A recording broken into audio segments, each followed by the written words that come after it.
Hello friends, welcome to my YouTube channel. In today's video, I am going to show you how to remove watermark copyright from the images from Photoshop.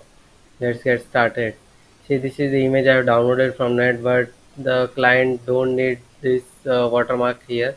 So what we'll be basically doing, open the image in the Photoshop. See, I have opened in Photoshop. On the left side, you'll see a selection box. So basically what you have to do, if suppose more more area, if your text is in more area, then you have to take matlab slowly.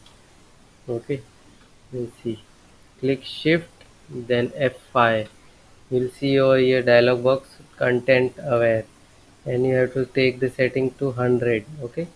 Okay, see, it's done. Now select another portion. See, it's gone. See, I'm just clicking shift F5.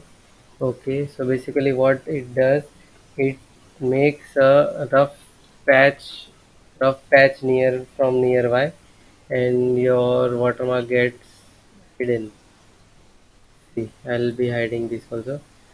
Select a particular portion, then shift F5, then click OK. See, it's gone. And now from here, shift F5. Okay, it's also gone. Shift F5, content aware. Okay, F5. For better result, you have to select slowly. Don't take complete part and then do. Click on single for finishing work. This is just to show you how you can do it. See, now my image is without watermark. Now I can use in my design. Thank you.